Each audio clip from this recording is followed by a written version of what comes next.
देश भर में आज जन्माष्टमी की धूम है। अलग अलग मंदिरों में कान्हा के जन्म की तैयारी हो रही है। मथुरा से लेकर दिल्ली तक खास तैयारियां की गई हैं।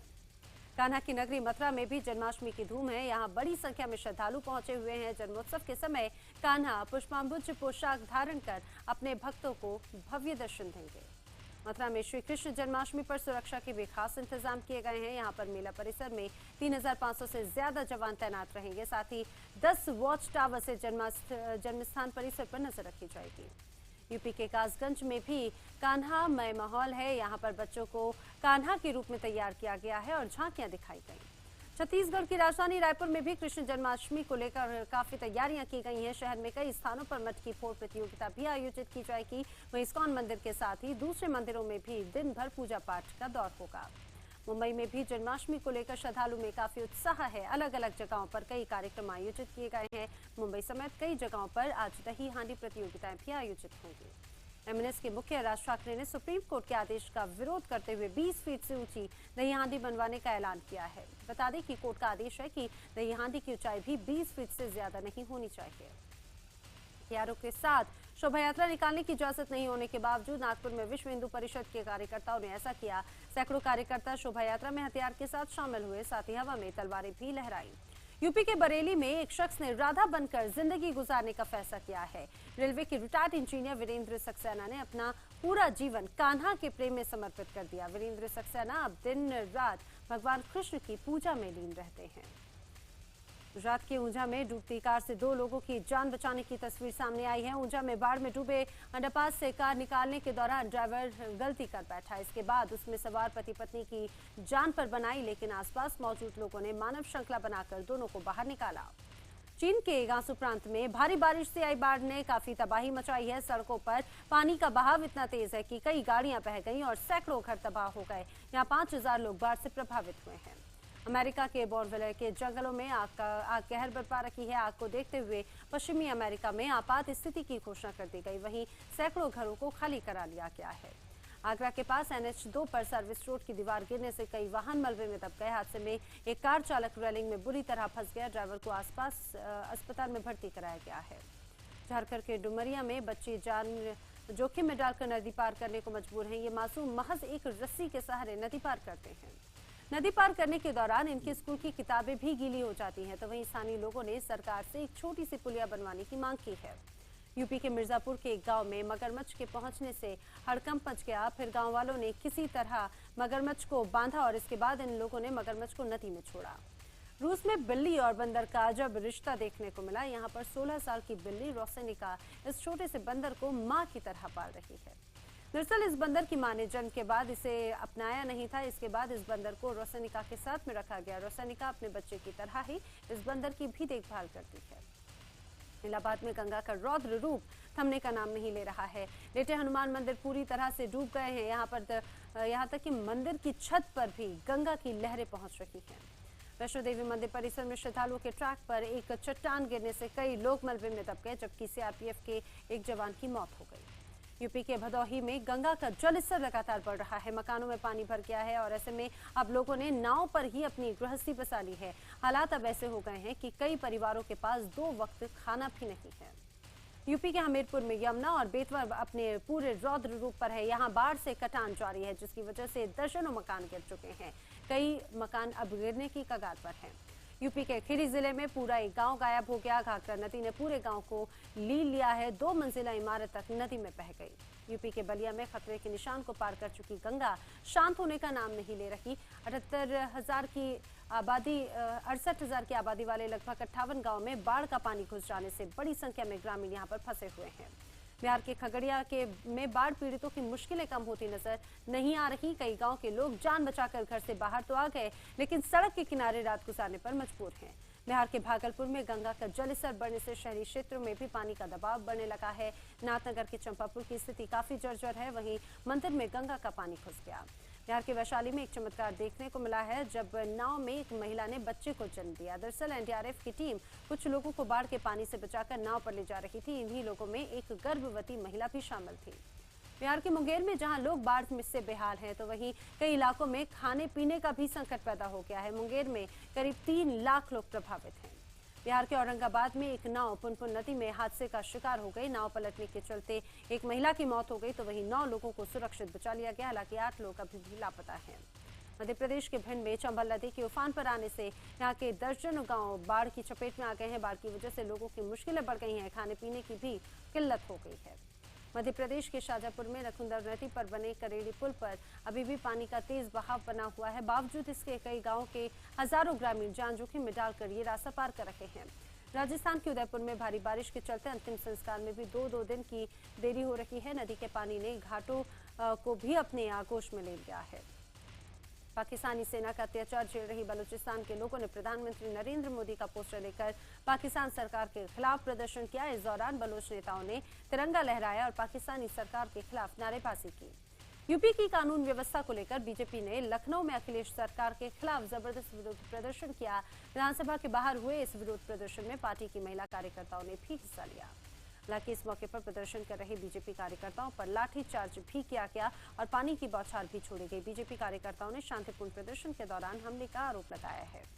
गृह मंत्री राजनाथ सिंह के जम्मू कश्मीर दौरे का आज दूसरा दिन है। इससे पहले कल राजनाथ सिंह ने सत्ता पक्ष और विपक्षी दलों से बातचीत की ताकि घाटी में जिंदगी एक बार फिर से पटरी पर लौट सके। कश्मीर दौरे से दिल्ली लौटने के बाद गृह मंत्री उच्च स्तरीय बैठक करेंगे जिसमें आगे की रणनीति तय होगी। चर्चा तो ये भी है कि अगर हालात काबू में नहीं आते हैं तो केंद्र कड़ा रुख भी अपना सकता है।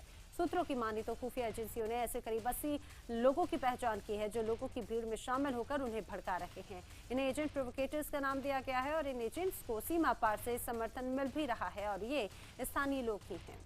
कश्मीर के पुलवामा में पुलिस पर ग्रेनेड से हमला किया गया और हमले में एसपी समेत कई पुलिसकर्मी घायल हो गए। बताया जा रहा है कि भीड़ में से ही किसी ने पुलिस पर ग्रेनेड फेंका था।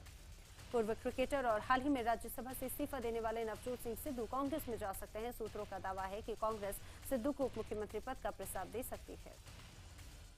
राज्यसभा से इस्तीफा देने के बाद उनके आम आदमी पार्टी में जाने की भी अटकलें लगाई जा रही थी। खुद सिद्धू ने दिल्ली के सीएम अरविंद केजरीवाल से भी मुलाकात की थी। कांग्रेस के सामने आई नई मुसीबत अब खड़ी हो गई है। पंजाब के में कांग्रेस ने तय किया था कि पार्टी एक परिवार से एक ही शख्स को टिकट दिया जाएगा, लेकिन अब सूबे के करीब 10 से ज्यादा नेताओं ने अपने बेटों और रिश्तेदारों के लिए भी टिकट मांगे हैं। पंजाब में आम आदमी पार्टी के संयोजक सुच्चा सिंह छोटेपुर को पार्टी से बाहर किया जा सकता है। उन पर घूस लेने के आरोप है। सुच्चा की जगह हिम्मत सिंह शेरगिल को नया संयोजक बनाया जा सकता है। सुप्रीम कोर्ट ने तमिलनाडु की सीएम जयललिता को लताड़ लगाई है। कोर्ट ने कहा है कि लोकतंत्र को दबाने के लिए मानहानि का इस्तेमाल नहीं हो सकता। साथ ही कोर्ट ने कहा कि सरकार किसी भी आलोचना करने वाले के खिलाफ इस तरह अवमानना का मुकदमा चलाने की इजाजत कैसे दे सकती है। सरकार डीएमके नेता विजयकांत की अर्जी पर सुनवाई कर रही थी।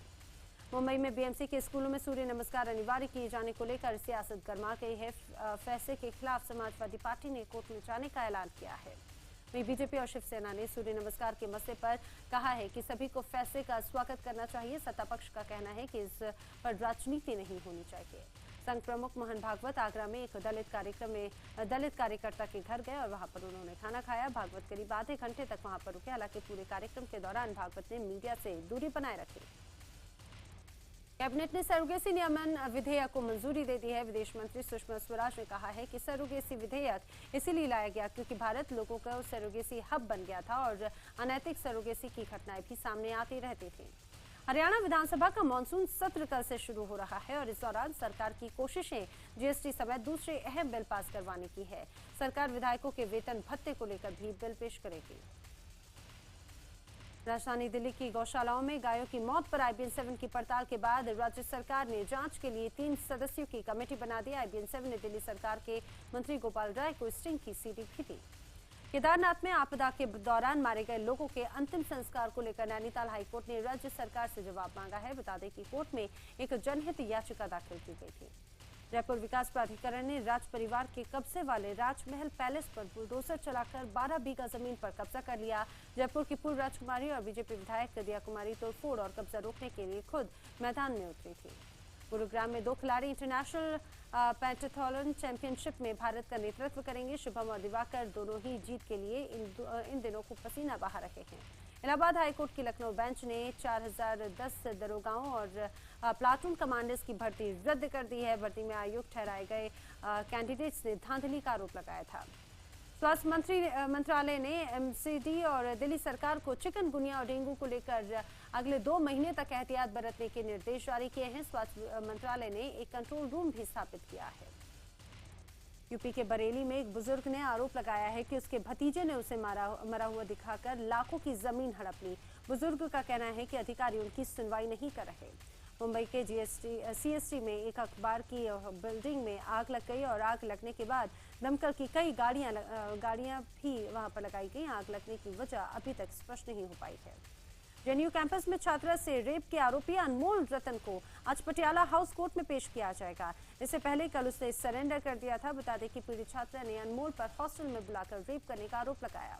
जेएनयू रेप मामले को लेकर आज छात्र संघ दिल्ली पुलिस के खिलाफ प्रदर्शन करेगी। छात्र संघ ने मामले में पुलिस पर लापरवाही बरतने का आरोप लगाया है। दिल्ली के जहांगीरपुरी के एक अस्पताल से गायब हुआ बच्चा 10 साल बाद सीलमपुर से बरामद कर लिया गया और पुलिस ने बच्चे को अगवा करने वाले दंपति को गिरफ्तार कर लिया है। दिल्ली के राजेंद्र पैलेस में खराब लिफ्ट के कारण हुए दर्दनाक हादसे में एक शख्स की मौत हो गई। दरअसल 12वीं फ्लोर पर लिफ्ट का दरवाजा खुला था, लेकिन लिफ्ट ऊपर जा चुकी थी, जिसके कारण लिफ्ट में घुस रहा शख्स नीचे से जा गिरा और उसकी जान चली गई।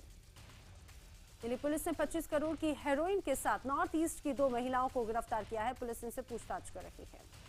दिल्ली के सीलमपुर इलाके की ताज कॉलोनी में एक 8 साल के मासूम की खाली मैदान में बने गड्ढे में डूबने से मौत हो गई। आरोप है कि डीडीए की अनदेखी की वजह से पेट्रोल पंप मालिक ने इस गड्ढे को पंप का पानी बहाने के लिए बनवाया था।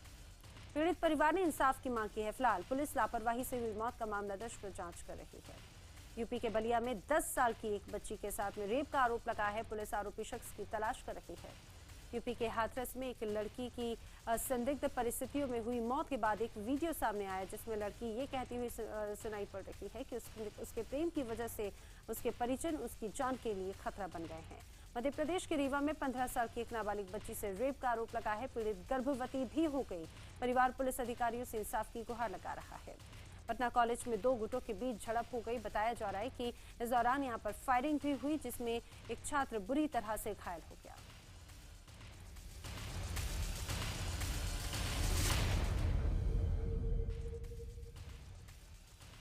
पटना की सड़कों पर चेन स्नैचिंग की वारदातें थमने का नाम नहीं ले रही हैं और सीसीटीवी फुटेज जो सामने आए हैं उसमें सरेआम जिस तरह से चेन स्नैचर इस वारदात को अंजाम दे रहे हैं वो कैद हुए। महिला की चेन छीन कर आरोपी फरार हो रहा है। ये घटना 20 अगस्त की है।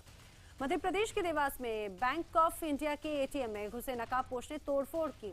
दरअसल जब उसे कुछ नहीं मिला तो वो तोड़फोड़ कर फरार हो गया। मुंबई में बाइक सवार से ट्रैफिक कांस्टेबल ने जब लाइसेंस और गाड़ी के कागजात मांगे तो उसने कांस्टेबल पर डंडे से ताबड़तोड़ हमला कर दिया। कांस्टेबल को सिर में गंभीर चोट आई है। लुधियाना के सेंट्रल जेल में मर्डर के दोषी कैदी ने दूसरे कैदी की हत्या कर दी। हत्या करने से पहले आरोपी कैदी ने पाठ भी किया।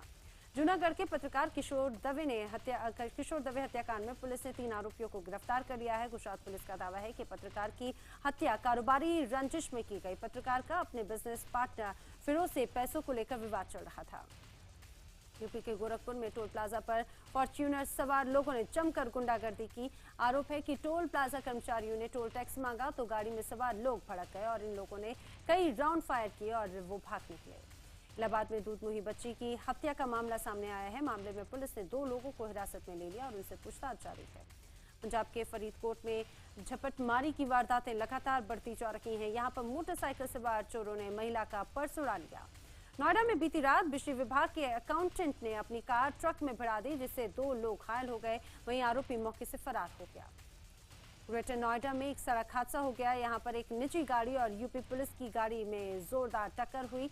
छत्तीसगढ़ के भिलाई में एक बेकाबू ट्रक में घुस गया और इस हादसे में 10 साल के बच्चे की मौत हो गई, जबकि एक बच्चा घायल हो गया। पुलिस ने आरोपी को गिरफ्तार कर लिया है। बिहार के दरभंगा में एक शख्स पर अपनी ही मां की पीट कर हत्या करने का आरोप है। पुलिस ने आरोपी को गिरफ्तार कर लिया है। यूपी के संभल के एक स्कूल में छात्रों के 2 गुट आपस में भिड़ गए और इस दौरान जमकर लात घूंसे चले। इस घटना में कई छात्र घायल हुए हैं। शाहरुख खान और आलिया भट्ट की फिल्म का नाम डियर जिंदगी होगा। ये फिल्म गौरी शिंदे के निर्देशन में बनाई जा रही है। डियर जिंदगी इसी साल 25 नवंबर को रिलीज होगी। खबर है कि ABCD3 के लिए वरुण धवन के ऑपोजिट कैटरीना कैफ को लिया जा सकता है। ड्रीम टूर में दोनों की शानदार डुएट परफॉर्मेंस के बाद ये फैसला लिया गया। कैटरीना कैफ और सिद्धार्थ मल्होत्रा की नई फिल्म बार बार देखो का फैंस इंतजार कर रहे हैं। वहीं फिल्म का नया गाना भी रिलीज हो गया है। इटली में आए भूकंप से कई गांव तबाह हो गए, तो वहीं भूकंप में मरने वालों की संख्या 159 हो गई है, जबकि इससे ज्यादा लापता हैं, 150 से ज्यादा। तो कई लोग मलबे में फंसे हुए हैं। भूकंप की तीव्रता रेक्टर पैमाने पर 6.2 मापी गई। तस्वीर भूकंप की। अफगानिस्तान की राजधानी काबुल में अमेरिकन यूनिवर्सिटी पर आतंकी हमला हुआ है। इस हमले में एक की मौत हो गई, जबकि कई घायल हो गए। जिस वक्त ये हमला हुआ तब यूनिवर्सिटी में काफी छात्र मौजूद थे। थाईलैंड में 2 बम धमाकों में एक शख्स की मौत हो गई, जबकि 29 लोग घायल हो गए। पटानी में ये धमाका एक होटल के पास हुआ। दुनिया का सबसे बड़ा विमान एयरलाइनर 10 उड़ान के दौरान हादसे का शिकार हो गया। ये विमान अपनी दूसरी टेस्ट उड़ान पर था और इसी दौरान यह हादसा हुआ। विमान के इंग्लैंड के कॉल्किंगटन के लिए उसने उड़ान भरी थी। नोएडा में खेली जा रही दिलीप ट्रॉफी का आज तीसरा दिन है और अब तक युवराज की इंडिया रेड के पास 354 रनों की विशाल बढ़त है और रैना की इंडिया ग्रीन मुकाबले में जूझती नजर आ रही है। रियो में कुश्ती में पदक जीतकर भारत लौटी साक्षी मलिक का भव्य स्वागत किया गया और खुद हरियाणा के मुख्यमंत्री मनोहर लाल खट्टर ने साक्षी को सम्मानित किया और बेटी बचाओ अभियान का ब्रांड एम्बेसडर बनाने का ऐलान किया। साक्षी मलिक के भारत वापसी पर उनके घर रोहतक में जश्न का माहौल है। साक्षी की वापसी पर रोहतक में बच्चों से लेकर बुजुर्गों तक सड़कों पर उतर आए और नाच गाने के साथ में साक्षी का स्वागत किया।